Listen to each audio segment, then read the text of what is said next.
साथियों, स्वागत है आप सभी का आपके अपने YouTube channel excellent smart classes में। आज के अध्याय में हम लोग पढ़ेंगे संसाधन के बारे में। तो आइए चलते हैं पहले अध्याय की ओर। पहला पॉइंट हमारे सामने है संसाधन। संसाधन क्या है? संसाधन कहते किसे? तो हमारे पर्यावरण में उपलब्ध सूर्य का प्रकाश हुआ, चंद्रमा का प्रकाश हुआ, ये व्हाइट बोर्ड हुआ, सड़क हुए, मोटर गाड़ी हुआ, ये डब्बा हुआ, ये सब क्या है? संसाधन। सभी पेड़ पौधे, जीव जंतु, ये सब संसाधन। मानवीय आवश्यकता को पूरा करने वाले सभी जीव जंतु, पदार्थ एवं वस्तु को हम लोग संसाधन कहते हैं। मानवीय आवश्यकता को पूरा करने वाले सभी जीव जंतु, वस्तुएं एवं पदार्थ को हम लोग संसाधन कहते हैं। दूसरा पॉइंट है हमारे सामने संसाधन की उपयोगिता। इस दुनिया में चाहे जितने भी संसाधन हैं, वो सजीव हो या निर्जीव हो, हमारे लिए उपयोगी है। कोई भी संसाधन ऐसा नहीं है जो हमारे लिए उपयोगी ना हो। हम लोग देखें बालू क्या है? बालू के द्वारा हम अपना घर तैयार करते हैं। घर बनाने के लिए बालू उपयोगी संसाधन है। दूसरा है पेड़ पौधा। पेड़ पौधा का क्या उपयोग है? तो पेड़ पौधा की मदद से सभी लोग जानते हैं, पेड़ पौधा कार्बन डाइऑक्साइड गैस लेते हैं और ऑक्सीजन गैस छोड़ते हैं, जो कि हम लोगों के लिए उपयोगी गैस है। इसके अलावा पेड़ पौधे को शाकाहारी जीव खाते हैं और शाकाहारी जीवों से हम लोग दूध या अन्य स्रोतों की प्राप्ति करते हैं। तीसरा है जीव जंतु। इस दुनिया में जो भी जीव है, सिर्फ शाकाहारी ही नहीं, मांसाहारी जीव भी हमारे लिए बहुत उपयोगी है। अब आप लोगों को लगेगा जो सर गाय का तो उपयोग हम लोग जानते हैं, भैंस का भी जानते हैं, ऊंट का जानते हैं, लेकिन शेर और बाघ का हमारे लिए क्या काम है? अब शेर और बाघ क्या करते हैं? वे लोग शाकाहारी जीवों का भक्षण करते हैं, शाकाहारी जीवों को खाते हैं। और शाकाहारी जीवों को खाने से क्या होता है? जो हम लोग पहले पढ़े हुए थे, जो शाकाहारी जीव पेड़ पौधे को खाते हैं और मांसाहारी जीव क्या करते हैं? शाकाहारी जीवों का भक्षण करते हैं। इससे पर्यावरण संतुलन बना रहता है और हरे पेड़ पौधे ज्यादा नष्ट नहीं होंगे। यदि मांसाहारी जीव शाकाहारी जीवों का भक्षण नहीं करेंगे तो पेड़ पौधे की कमी हो जाएगी और हमारे लिए ऑक्सीजन इत्यादि गैसों की पूर्ति कम हो जाएगी। अब आपको लगेगा सर बहुत सारे चीजों के बारे में आपने बताया, अब सांप है, सांप का क्या उपयोग है हमारे लिए? तो सांप क्या करेगा? वातावरण में जितनी भी जहरीली गैस है, सांप उनको ग्रहण कर लेता है और स्वयं जहरीली हो जाती है। और यदि सांप उन जहरीली गैसों का ग्रहण नहीं करेगा तो क्या होगा? वो सांस हम लोग लेंगे और फिर हम लोग बीमार पड़ जाएंगे। लेकिन हम लोग नहीं समझते हैं इस बात को और सांप को मार देते हैं। तो सांप भी पर्यावरण के लिए उपयोगी है और हमारे लिए एक संसाधन है। हमने पहले ही बताया जितने भी सजीव हैं और जितने भी निर्जीव हैं, सब हमारे लिए कहीं ना कहीं उपयोगी है। आपको लगेगा सर ये आम का पौधा तो ठीक है, कटहल का पौधा भी ठीक है, केला का पौधा भी ठीक है, इससे हमको फल की प्राप्ति होती है, लेकिन ये जो इतने सारे जंगल हैं, इन सब पौधों का क्या उपयोग है? आप जानते हैं बहुत सारी जंगली पौधे हैं जिनका उपयोग किवाड़ बनाने में, खिड़की बनाने में या अन्य कामों में होता है। बहुत सारे ऐसे पौधे हैं, कहा जाता है इस पूरे विश्व में 60,000 प्रजाति के पौधे हैं, लेकिन मनुष्य जो है सिर्फ 10,000 पौधों के बारे में जानता है और उनका उपयोग करता है। तो हम लोग सारे पौधों के बारे में जानते नहीं, जिसके कारण हमको वो उपयोगी नहीं लगते हैं। लेकिन जितने भी पेड़ पौधे हैं सब क्या है? हमारे लिए उपयोगी है। नेक्स्ट है कुर्सी है। आप जानते ही हैं जो कुर्सी बैठने के लिए हम लोग उपयोग करते हैं, बस है, बस के द्वारा एक जगह से दूसरी जगह जाते हैं, मोटर गाड़ी है, तो ये सारे संसाधन हमारे लिए उपयोगी संसाधन है। तीसरे पॉइंट की ओर हम लोग चले, संसाधन के प्रकार। अब हम लोग चलेंगे संसाधन के प्रकार की ओर। संसाधन को 3 भागों में बांटा गया, प्राकृतिक संसाधन, मानव संसाधन और मानव निर्मित संसाधन। प्राकृतिक संसाधन ऐसे संसाधन को कहा जाता है जो प्रकृति द्वारा हमें निःशुल्क प्राप्त होती है। सूर्य का प्रकाश हुआ, चंद्रमा हुआ, वर्षा हुआ, मिट्टी हुआ, भूमि हुआ, पेड़ पौधे हुए, ये सभी संसाधन प्रकृति द्वारा हमें प्राप्त होती है। दूसरा है मानव संसाधन के बारे में। मानव भी स्वयं अपने आप में एक संसाधन है। हम ये व्हाइट बोर्ड देख रहे हैं, इसके सहारे हम लोग आपको टीचिंग करवा रहे हैं, लेकिन सिर्फ व्हाइट बोर्ड हमारे पास रहेगा, ये मोबाइल रहेगा तो क्या हम तो टीच हो जाएगा? नहीं, उसके लिए एक संसाधन की जरूरत होती है जिसे हम कहते हैं मानव संसाधन। ये मोबाइल फोन है, आप लोग जाते हैं और बगल में साइबर कैफे है, कहते हैं कि हमको इसका प्रिंट निकलवाना है, वो तुरंत गूगल पे टाइप करके PDF डाउनलोड करके आपको दे देता है। लेकिन आप कल्पना कीजिए, क्या मानव नहीं रहेगा तो वो लैपटॉप, वो कंप्यूटर चल पाएगा? ट्रैक्टर है, बस है, ट्रक है, हवाई जहाज है, जितने भी संसाधन हैं सबको चलाने के लिए, सबको ऑपरेट करने के लिए मानव रूपी संसाधन की आवश्यकता है। तो सब जितना भी संसाधन है सब में सबसे महत्वपूर्ण है मानव। अगला है मानव निर्मित संसाधन। तो मानव जिन संसाधन को बनाता है अपने लिए, वो मानव निर्मित संसाधन कहलाता है। जैसे पेड़ पौधा है, उसको काट करके जब सूखता है तो उसके सहारे हम बेंच बना लेते हैं, कुर्सी बना लेते हैं, सोफा बना लेते हैं, पलंग बना लेते हैं, तो वो मानव निर्मित संसाधन है। अब लोहा से लोहा प्राप्त करके उससे बहुत सारे गाड़ियों का निर्माण हो जाता है, तो वो मानव निर्मित संसाधन कहलाता है। मानव के द्वारा जिस किसी भी वस्तु का निर्माण किया जाता है वो मानव निर्मित संसाधन कहलाता है। नेक्स्ट है प्राकृतिक संसाधन का वर्गीकरण। प्राकृतिक संसाधन को 5 भागों में बांटा गया। सबसे पहला है विकास एवं उपयोगिता के आधार पर। विकास एवं उपयोगिता के आधार पर संसाधन को 2 भागों में बांटा गया। पहला है वास्तविक संसाधन और दूसरा है संभाव्य संसाधन। वास्तविक संसाधन ऐसे संसाधन को कहा जाता है जो वास्तव में है। अभी जैसे धूप खिली हुई है तो ये वास्तविक संसाधन का उदाहरण है। ये बोर्ड है, ये वास्तविक संसाधन का उदाहरण। लेकिन जब वर्षा होने वाली है या हो सकती है तो ये संभाव्य संसाधन का उदाहरण। झारखंड में अबरक का भंडार है, कोयला का भंडार है, तो ये वास्तविक संसाधन है।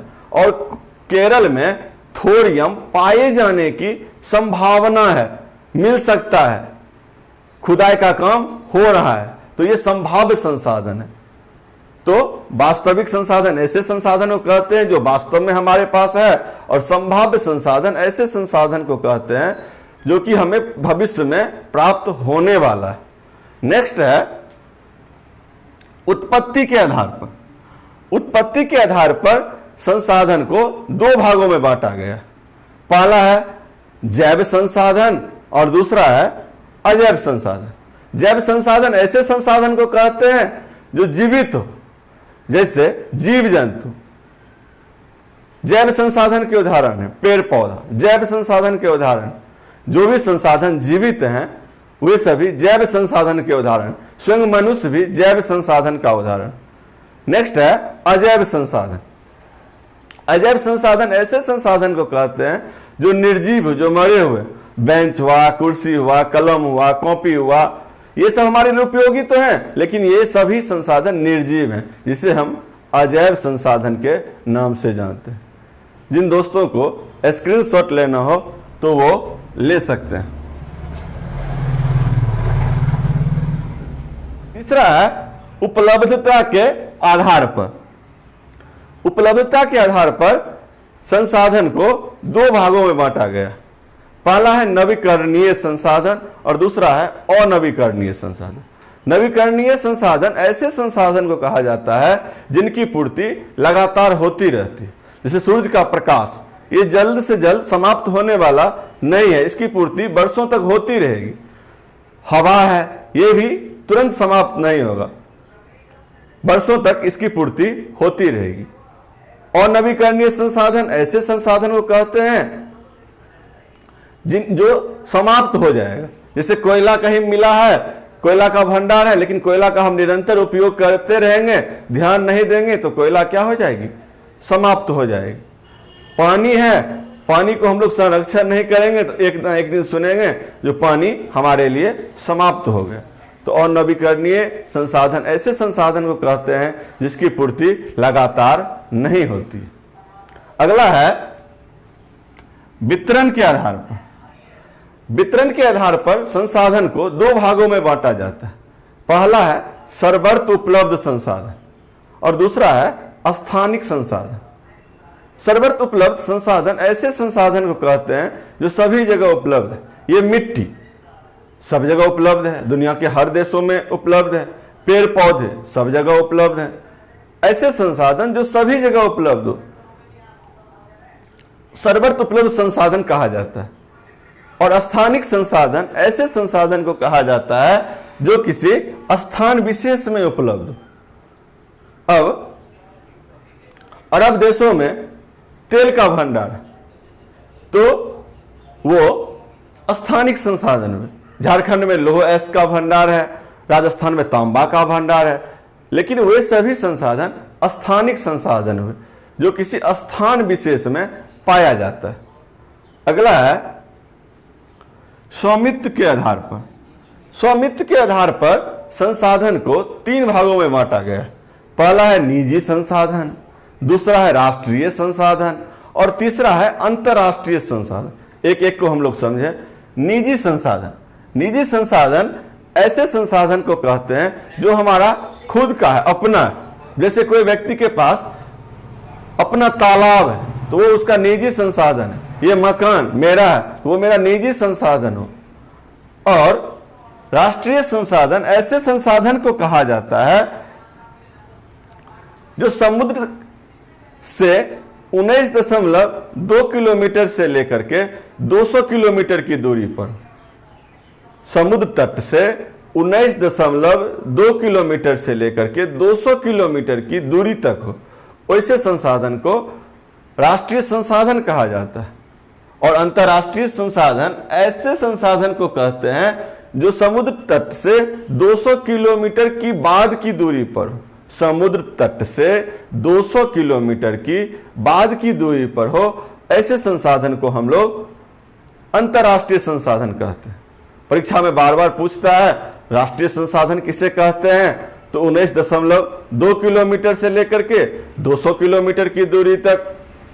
और अंतर्राष्ट्रीय संसाधन किसे कहते हैं, समुद्र तट से 200 किलोमीटर की बाद की दूरी पर। आगे है प्राकृतिक संसाधन का वितरण एवं उपयोग। प्राकृतिक संसाधन का वितरण असमान है। कहीं पर तांबा का भंडार है तो कहीं कुछ भी नहीं है। हमारे बिहार में क्या है, ज्यादातर सिर्फ नदी रूपी संसाधन है और खनिज इत्यादि जो है झारखंड राज्य में पाया जाता है। झारखंड में लौह अयस्क का भी बहुत बड़ा भंडार है, राजस्थान में तांबा का भंडार है, मध्य प्रदेश में मैग्नीज का भंडार है, छत्तीसगढ़ राज्य है, महाराष्ट्र राज्य है। ये सब जो राज्य हैं भारत में, यहाँ पर खनिज प्रचुर मात्रा में पाए जाते हैं। और बहुत सारे राज्य ऐसे भी हैं जहाँ पर खनिज उपलब्ध नहीं है।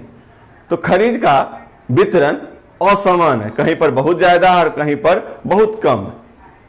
अगला है प्राकृतिक संसाधन का उपयोग।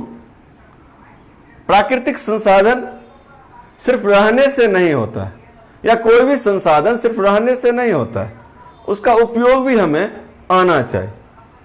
अब ये बोर्ड है हमारे पास है, लेकिन हम इसका उपयोग नहीं जानते, तो संसाधन रहने से भी हमें कोई फायदा नहीं होगा।